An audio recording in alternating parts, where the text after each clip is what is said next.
Caríssimos irmãos, santos em Cristo Jesus, eu vos saúdo com a paz do Senhor. Amém. Quero registrar minha alegria, meu prazer de poder estar aqui mais uma vez. Agradeço a Deus por me facultar esta oportunidade. Esta é uma noite singular, inédita, não terá outra igual a esta. Cada encontro é único, cada oportunidade de Deus na nossa vida é única. Não se repete nem um segundo.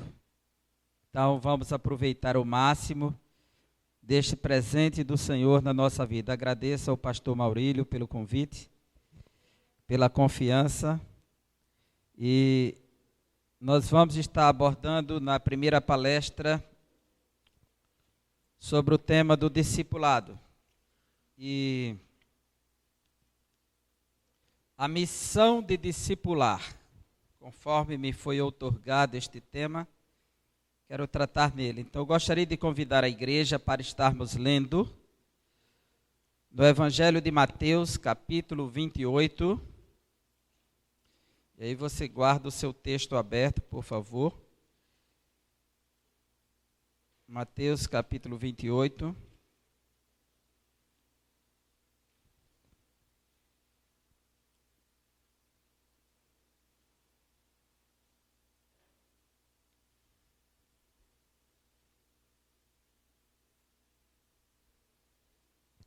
Versículos 16 a 20.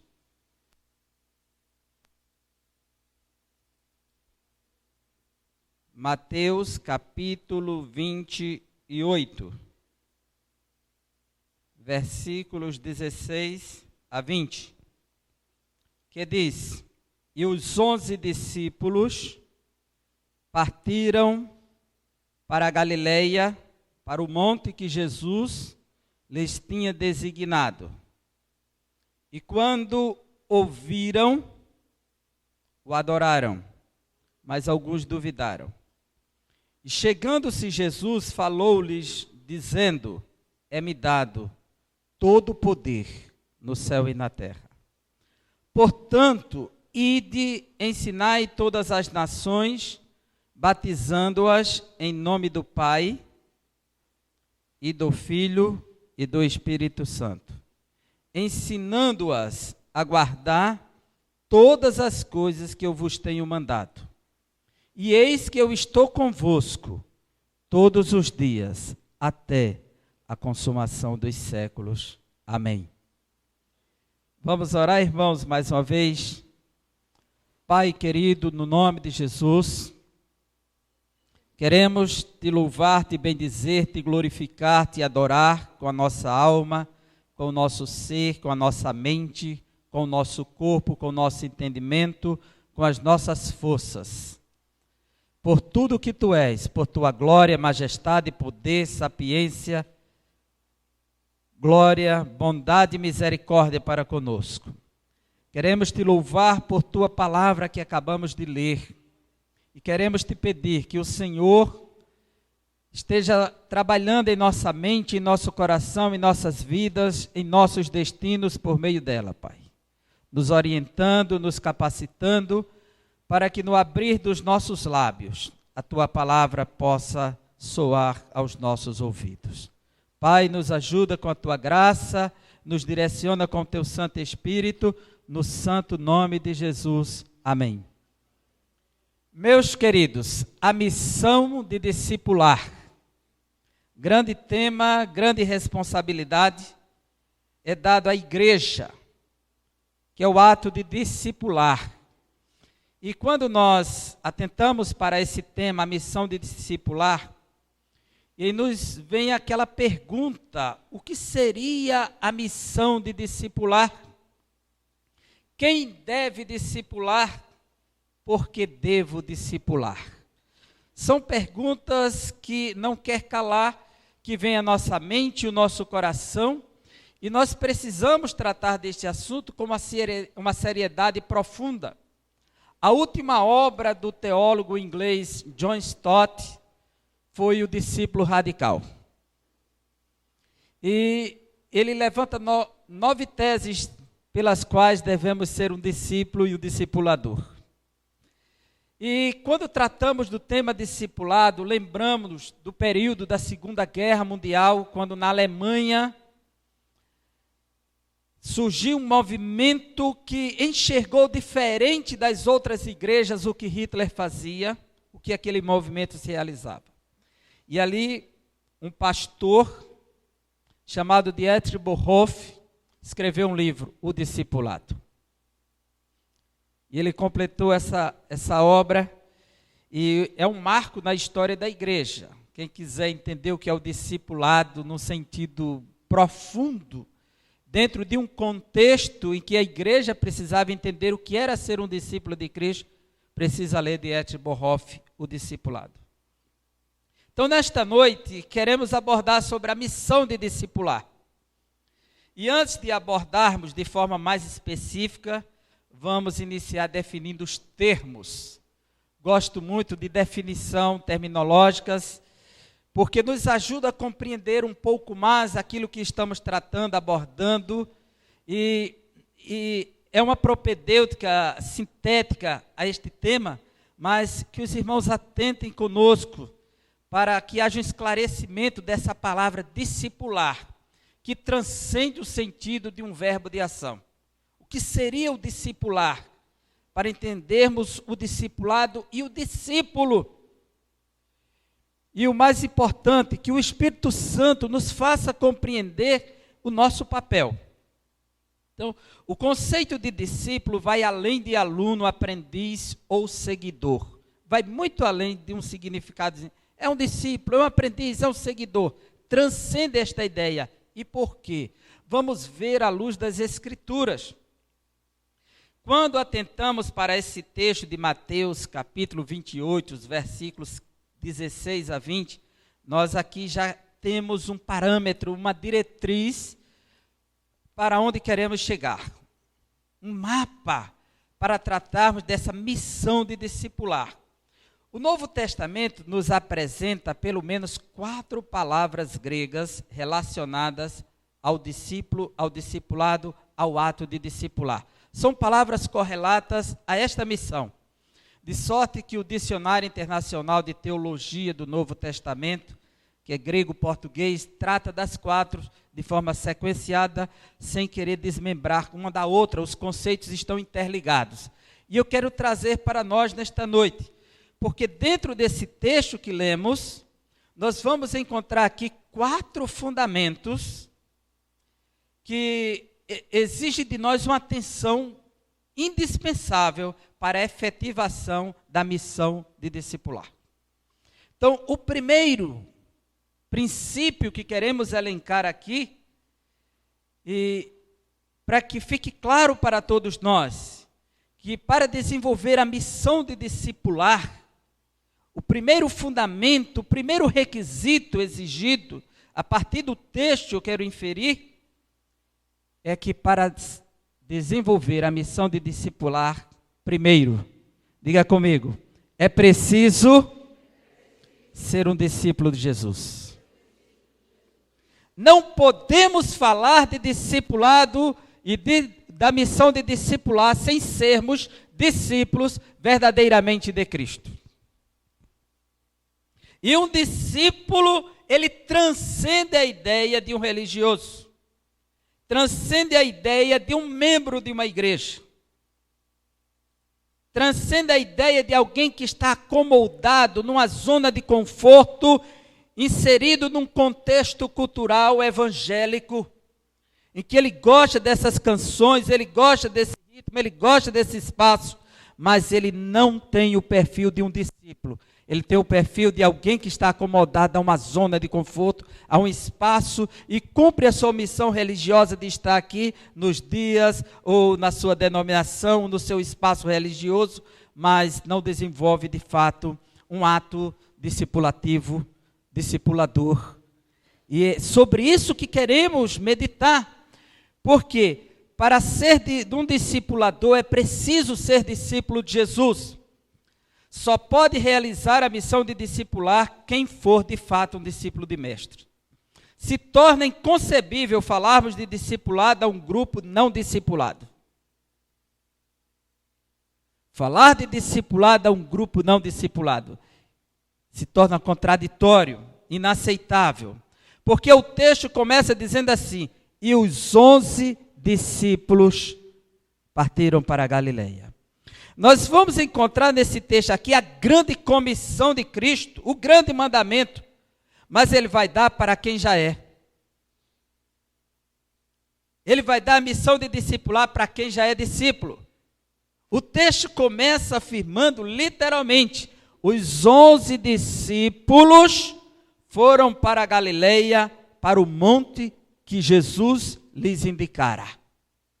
Veja que já começa afirmando que eles são discípulos.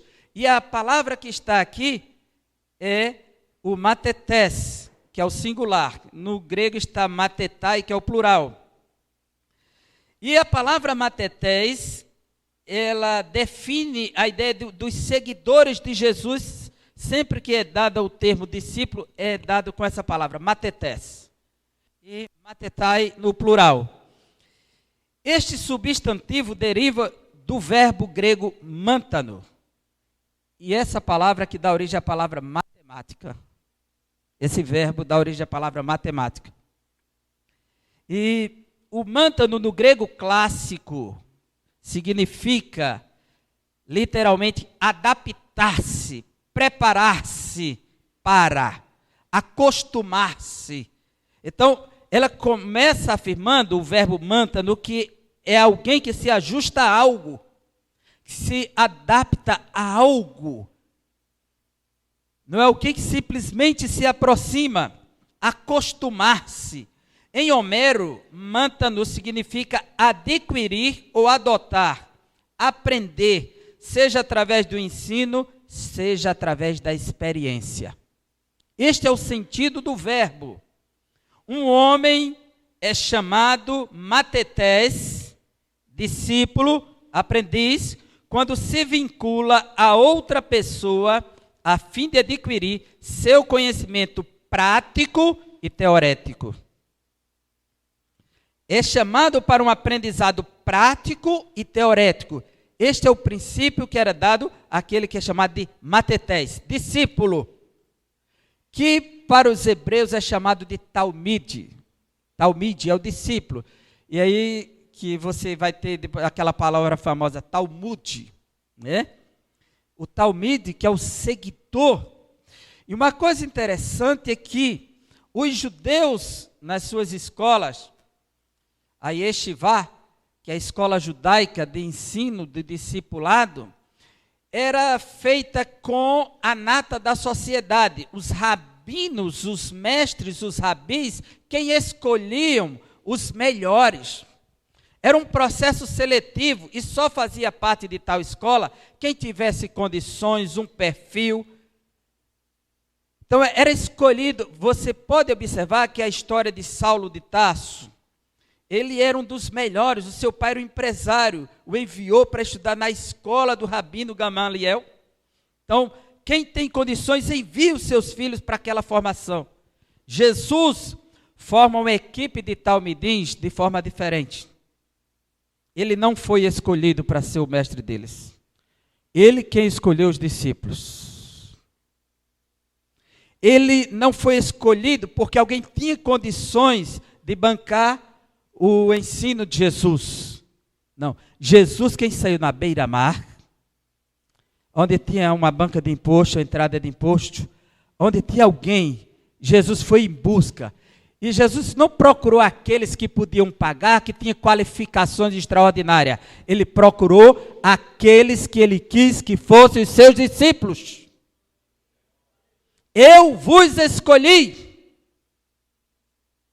Ele não procurou os intelectuais, os melhores. Foi lá na beira-mar, pescadores, venha cá. Deixa tudo e segue-me. Então, o primeiro princípio é o de ser discípulo. O texto nos diz, os 11 discípulos foram, eles agem, mas agem a partir daquilo que Jesus lhe indica. Foram para a Galileia, para o monte que Jesus lhes indicara. Ou seja, já são discípulos, já estão adequados a Cristo, já seguem a sua orientação. E uma coisa interessante é que um discípulo de Jesus é aquela pessoa que conhece quem era o mestre. Jesus, quando esteve na Cesareia de Filipos, ao norte da Galileia, ele chegou junto de Bânias, olhou para os discípulos e disse: o que dizem os homens a meu respeito? O que eles estão questionando acerca da minha identidade? Ele disse: olha, mestre, uns estão dizendo que tu és João Batista, Elias, Jeremias ou alguns dos profetas. Ele se voltou para seus discípulos e disse: e vocês, quem dizem que eu sou? Porque o discípulo é uma ovelha, e uma ovelha precisa conhecer a voz do seu pastor. Como nenhum naquele momento tinha a resposta certa, a resposta veio do alto. O Espírito Santo encheu o coração de Pedro, abriu a sua boca, ele disse: tu és o Cristo, o Filho do Deus vivo. Bem-aventurado és tu, Simão Bar-Jonas, que isso não foi coisa da carne nem do sangue, mas do meu Pai. Então, a partir daí começa uma revelação de Deus, quem é o Filho, o Cristo, o Filho do Deus vivo. E Filho do Deus vivo quer dizer que é Deus vivo também.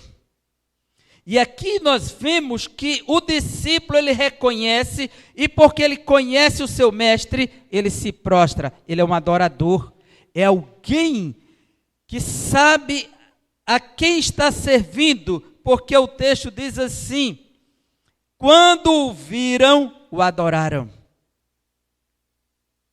Um discípulo de verdade de Cristo é aquele que ouve, que obedece e que adora o seu Senhor. É alguém que reconhece a soberania do seu Senhor, que conhece a divindade do seu Senhor. E aí, a segunda palavra grega para discípulo, nós estamos aqui em versículos 16 e 17.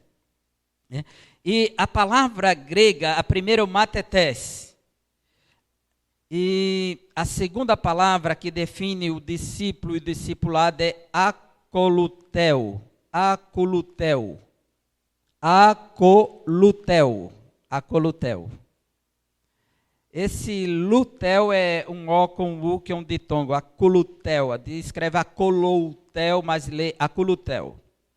Acolutel se forma de queleutos, que significa um caminho. Um caminho. E essa palavra significa, primeiro, ir para algum lugar com outra pessoa. Ir para algum lugar com outra pessoa. Não é ir só, ele está indo com outra pessoa.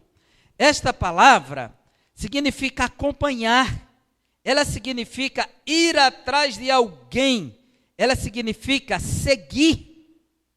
Esta palavra aparece cerca de 80 vezes no Novo Testamento grego, em sua forma verbal e substantiva. Em Lucas capítulo 5, versículo 27 diz: depois disso, Jesus saiu e viu um publicano chamado Levi, sentado na coletoria e disse-lhe: siga-me. E aqui entra o verbo acolutel. Siga-me. Quando ele diz siga-me, o texto seguinte, Lucas 5, 27 e 28. O 28 diz: Levi levantou-se, deixou tudo e o seguiu. Então a ideia de seguir é alguém que abre mão de tudo para seguir outro. Para ir atrás, abriu mão de tudo, deixou tudo e o seguiu. Então ele se torna o discípulo do mestre. Este seguir, ou seja, esta discipularidade transcende o aspecto histórico. Por que o aspecto histórico, o aspecto horizontal? Pois a palavra, ela reaparece em Apocalipse 14, versículo 4, e diz assim: estes são os que não se contaminaram, pois se conservaram castos e seguem o Cordeiro por onde quer que ele vá. Esse discípulo, esse seguidor, não é só no aspecto histórico, porque na revelação apocalíptica, há um grupo que segue o Cordeiro aonde ele vai. Ele permanece sendo discípulo. Ele permanece sendo seguidor. Um discípulo não é uma ideia de alguém que está inserido apenas num plano histórico horizontal. Transcende esta ideia. Quem vai seguir o mestre aqui? Quem vai seguir na eternidade? O discípulo, ele não vai ficar somente aqui. Ele vai mais além. Seguem o Cordeiro aonde ele vai. Aqueles que foram comprados pelo sangue do Cordeiro são primícias. Então esse discipulado, ele não tem fim. Olha, o discipulado é até o fim. Não tem fim. Quando falamos até o fim, é um contexto histórico, porque transcende esse aspecto. O verdadeiro discípulo, ele vai mais além. Se eu e você somos verdadeiros discípulos, nunca deixaremos de ser discípulos do Mestre. Que nós vamos segui-lo, seguir o Cordeiro aonde ele for, no Monte Sião. A terceira palavra é a palavra que está ligada ao discipulado, é mimeomai. Mimeomai significa imitar. Dessa palavra mimeomai vem a palavra mímica em português.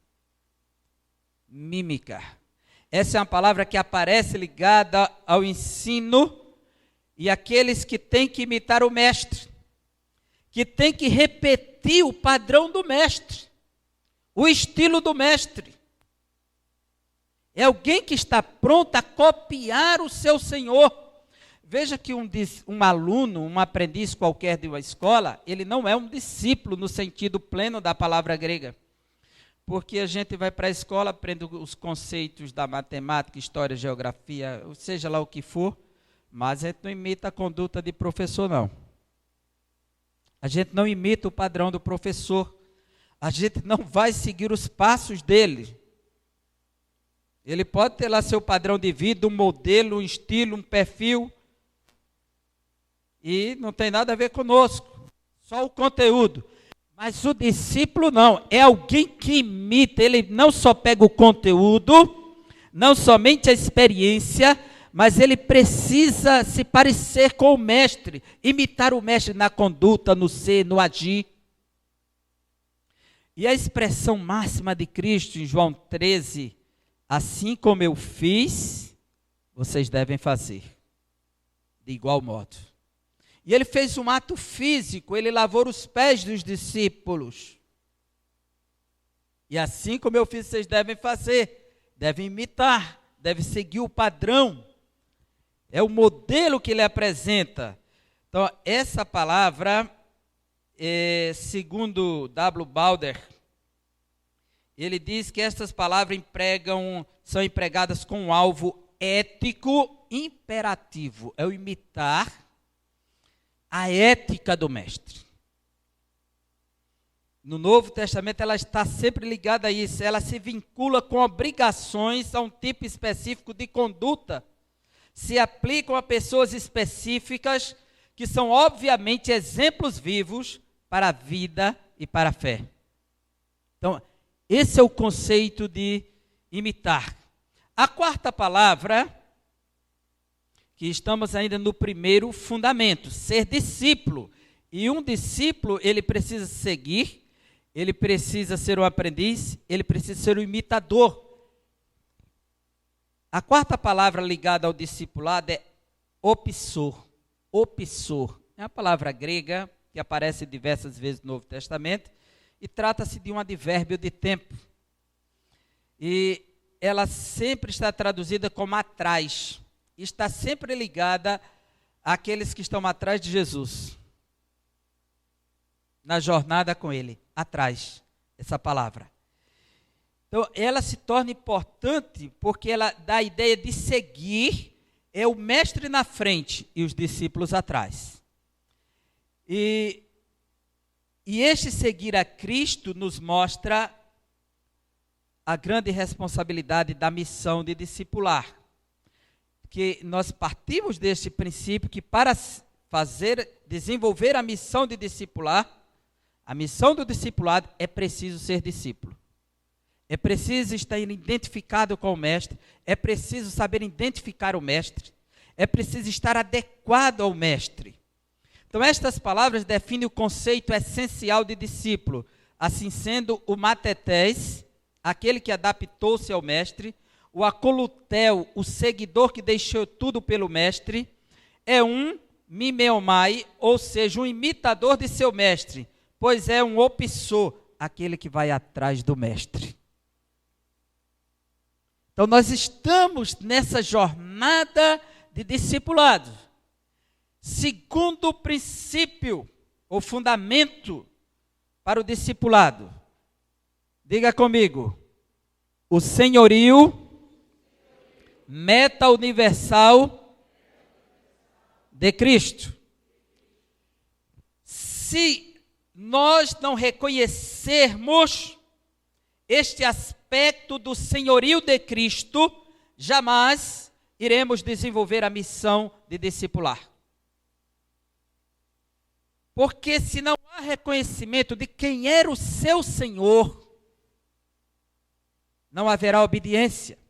O livro de Malaquias, Deus diz assim, olha, se eu sou pai, aonde está a minha honra? Se eu sou Senhor, aonde está o temor a mim?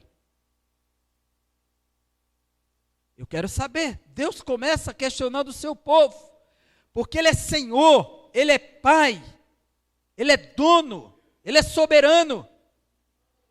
Então, o senhorio meta-universal de Cristo. Por que meta-universal? Além do universo. Meta quer dizer além. Além do universo. O senhorio de Cristo não se limita, não se reduz a um aspecto espacial, físico, a algum aspecto da criação ou simplesmente ao ser humano. É o tudo.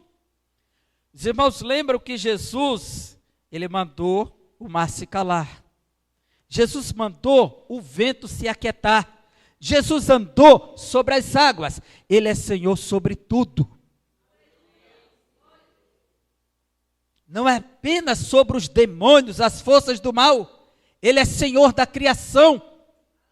É aquele que disse, Pedro, estão cobrando o imposto, vá buscar uma moeda para pagar para mim, para você. Aonde, mestre? Está escondida lá no mar da Galileia. Olha, Jesus sabia, havia um cardume lá, passeando no mar, no lago de Genezaré, chamado de Mar da Galileia, que tinha um peixe no meio de milhares, que dentro dele tinha uma moeda para pagar o imposto, uma didracma. Você sabe o que isso significa? Você já imaginou, já viu um cardume de peixe, como é que é assim, para lá e para cá, naqueles documentários? Aí Pedro lança o anzol, não foi a rede, não foi o anzol, era um só que ele ia pegar.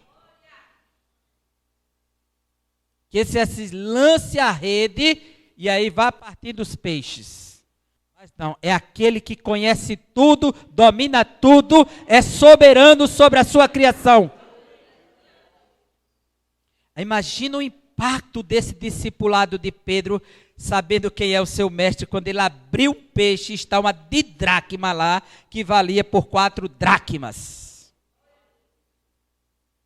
Perdão, era uma didracma, quer dizer 2 dracmas de Jesus e 2 de Pedro. Ele fisgou uma estáter, que vale por 4 dracmas. Uma estáter vale por 4 dracmas, tá certo? Uma dracma é uma, didracmas são 2 dracmas. Então era 2 de Pedro e 2 de Jesus. Então tinha uma moeda que pagava as 4, era uma estáter. Pode pegar o texto de Mateus 17 que diz uma estáter. Por pouco eu não ensinar errado agora. Então, olha aqui, irmãos.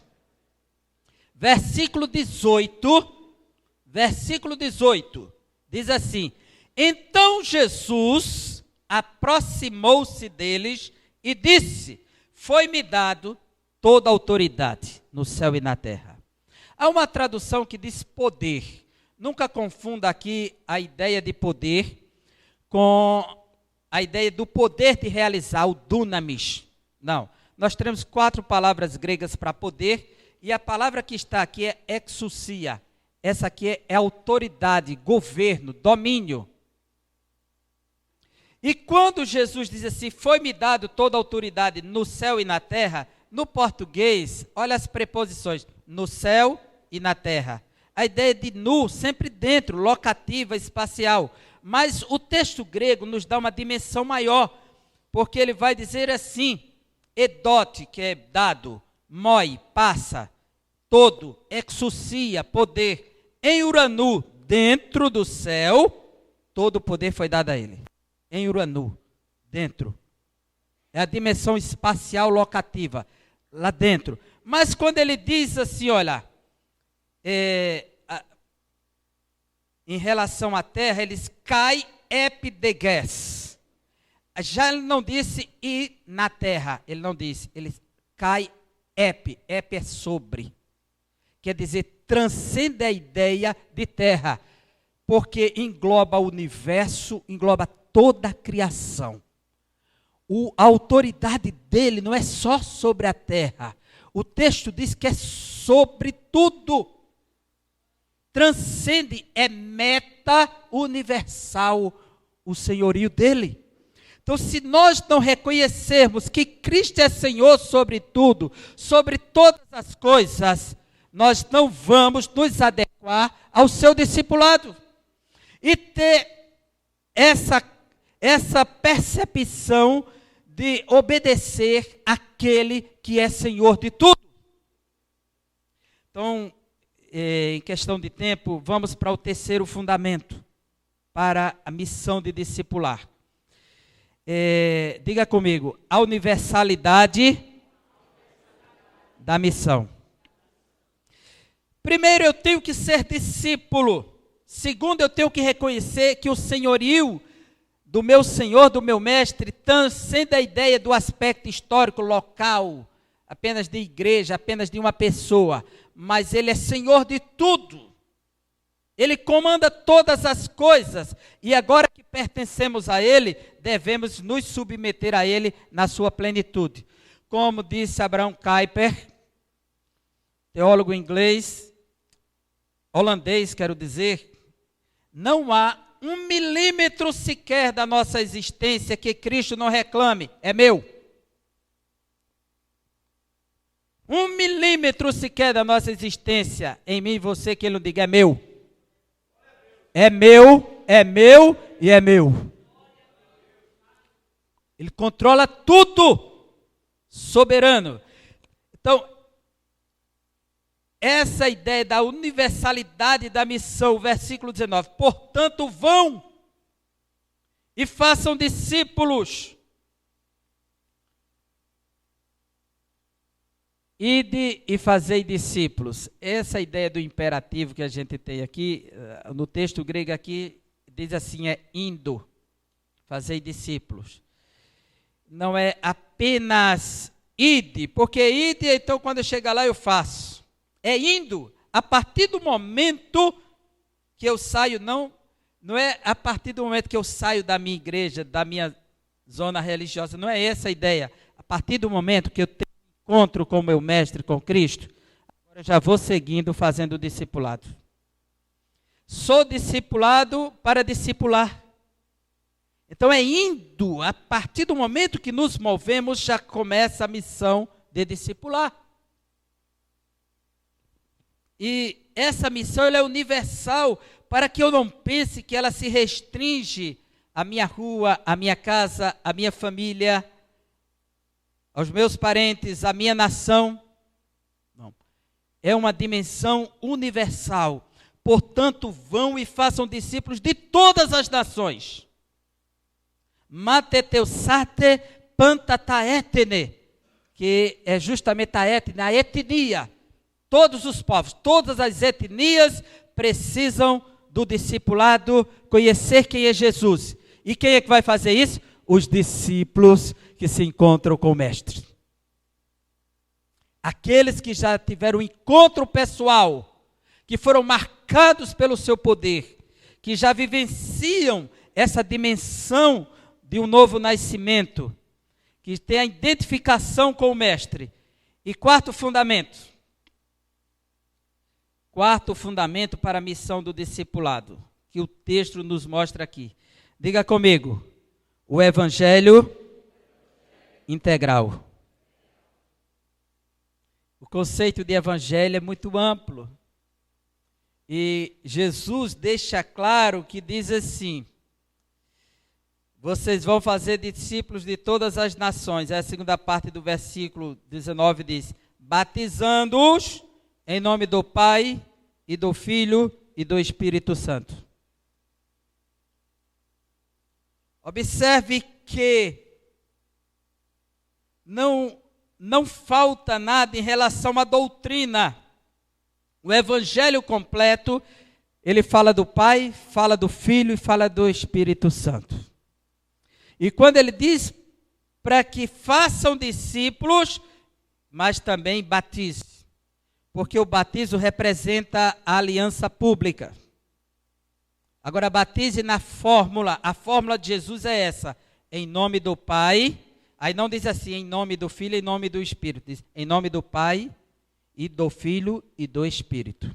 Porque ao dizer em nome do Pai, o nome do Filho está implícito, o nome do Espírito também. Então, em nome do Pai, e do Filho, e do Espírito Santo. E nós precisamos ter essa visão. Aí surge tanta gente, olha, o batismo correto é só em nome de Jesus, porque Atos dos Apóstolos batizaram em nome do Senhor. Ninguém estava lá para ouvir a fórmula completa. O autor só registrou. O que importa aqui, o ponto de partida é o que Jesus disse: vocês devem batizar em nome do Pai e do Filho e do Espírito Santo. O que passa disso é heresia, é engano, não é evangelho pleno. Então o evangelho, ele tem que obedecer à voz do seu Senhor. E aí ele diz no versículo 20, ensinando-os, porque fazer discipulado é ensinar o evangelho. É doutrinar as pessoas quem é Jesus. Não podemos pensar em fazer discípulos sem ensinar quem é Jesus. Ensinando-os a obedecer a tudo o que eu lhes ordenei.